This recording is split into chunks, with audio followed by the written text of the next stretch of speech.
Hi, everybody. No, hey, I was talking with somebody today. We came up with an idea, a new version of Monopoly, and we called it Communist Monopoly, or as another friend of mine termed it, Marxopoly. Okay, so I wanted to share this with everyone. I wanted to share some of the rules that Communist Monopoly has. I've written up about 2.5 full pages of it. So I'm going to read it to you. It's not going to get too lengthy, but I think it'd be kind of fun. Let me know what you think. Okay. Start off. You can purchase a piece of land, but you don't get the rights to it. The state does. The state does. What you do, or when I say the state, I mean the bank. Same thing.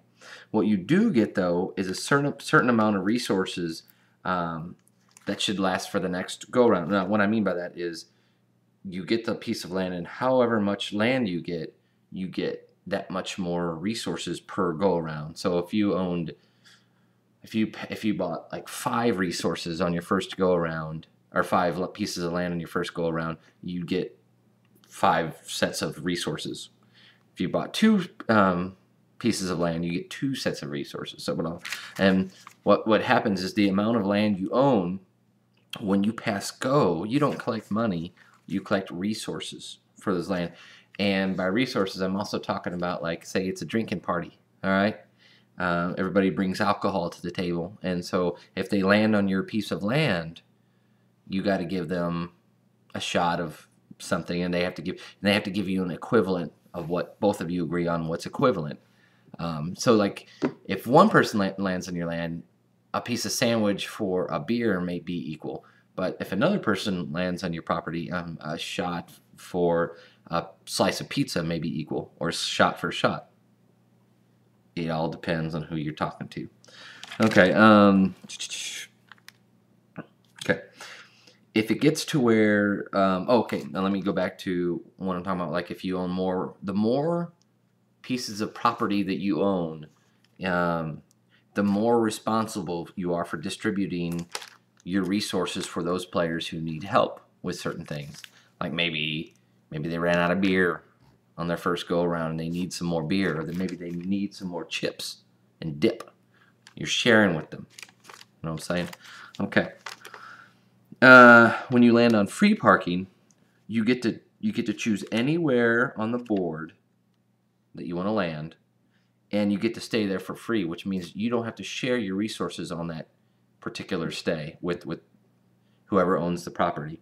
And also the owner has to share with you, because it's like when you have people over, you always offer them water or something to drink or some food or something like that.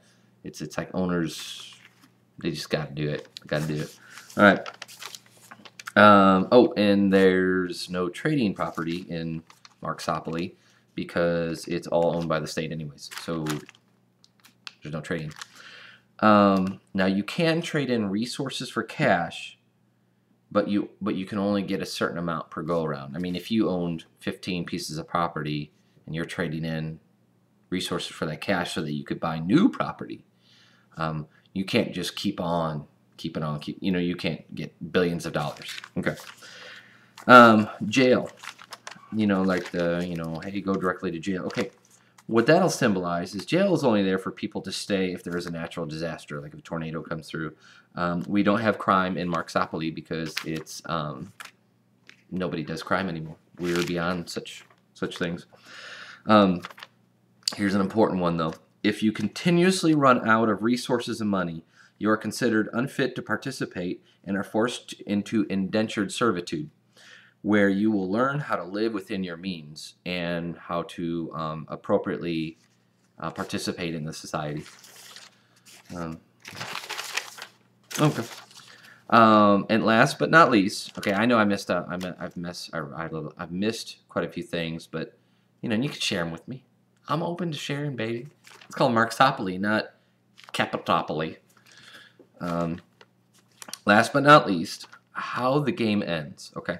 The game ends by all property being bought up and by there being no player with any money left. So all property is paid for, but nobody has money anymore. What is left is people not needing money anymore because the economy is not based on who has the most. It is based on the human being's ability to give back to better the society, so that it's self-feeding, so that the resources are kind of, because you're still going, you're moving your character around, and so you're still getting the resources that are needed to supply when people land on your property or when you land on theirs and you're sharing. It's there to, because you want to drink and stuff like that. So in a sense, this could be maybe like a college game or an old person's game. Definitely not mid-30s, like 36-year-old person's game. It definitely wouldn't be fit for me because I am in the prime of my capitalistic search, and it only ends when I stop doing, or when I officially find a real job, because I don't have a real job, and I'll really start going along when I find my real job, and it'll end when I finish my real job, said real job, and I can retire, so that society can put me into an old folks home and feed me apple fucking sauce all day long, and some big old person named Alberta wipes my butt and my balls. So, all right. Well, that's communist monopoly, or as my buddy Jeff Diaz suggested, Marxopoly. Let me know what you think, and don't think about wiping my butt or my balls. Hey.